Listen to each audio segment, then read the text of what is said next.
Cerita ini berasal dari narasumber yang tidak mau disebutkan namanya. Kita sebut saja dengan alias Tono.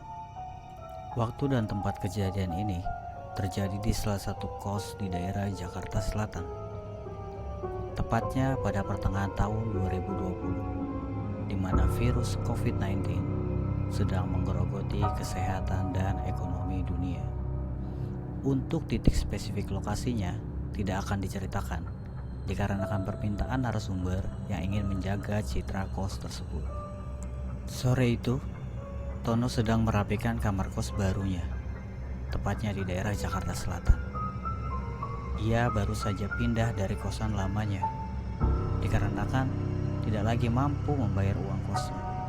Ditambah, perusahaan tempat ia bekerja selama lebih dari 3 tahun tidak lagi mampu membayar Tono sesuai dengan UMR Jakarta, dikarenakan pandemi yang semakin parah.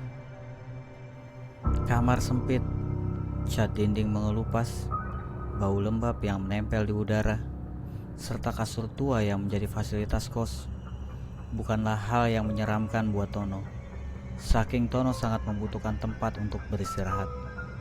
Dengan nada letih dan kesal, dia berkata, "Tempatnya agak serem sih, tapi bodo amat lah. Yang penting murah dan gue bisa tidur."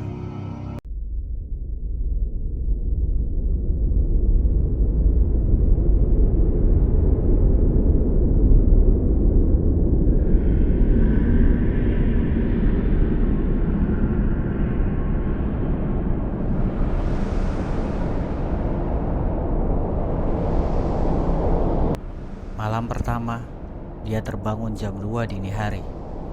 Bukan karena suara, tapi karena perasaan bahwa ada yang berdiri di sudut kamar, mengawasi.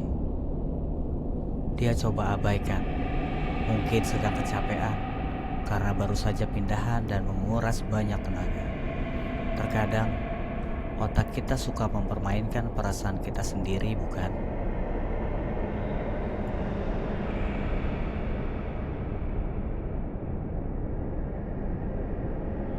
Tapi malam berikutnya ada suara nafas pelan berirama, bukan nafasnya sendiri.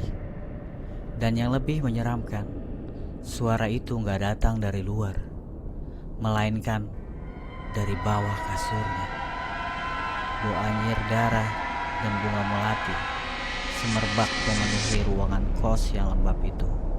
Rasa penasaran Tono ingin sekali melihat dan melongo ada apa di bawah kasurnya. Tetapi rasa takut yang menyelimuti lebih dalam dari rasa penasarannya. Dengan cepat, Tono menarik selimutnya dan berusaha keras memejamkan mata, berharap malam cepat berlalu. Pagi harinya, Tono mulai ragu apakah dia cuma capek atau tempat ini membuat pikirannya pecah perlahan. Semakin hari, Tono mulai melihat bayangan lewat dari ujung matanya. Hanya sepersekian detik, tapi cukup untuk membuat hatinya selalu sesak. Sampai suatu malam, saat dia memejamkan mata, suara itu datang lagi.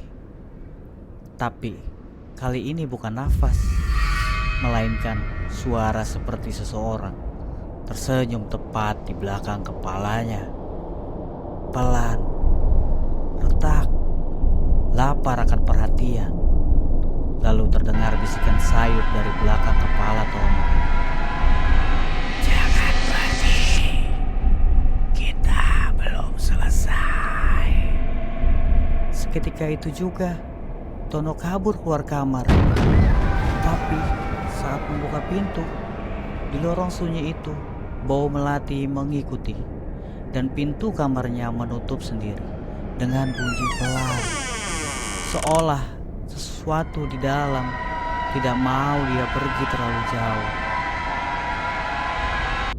Tono nggak pernah kembali, tapi sampai sekarang, katanya, menurut pengakuan Tono, dia masih dengar nafas itu. Entah dari mana, entah kenapa.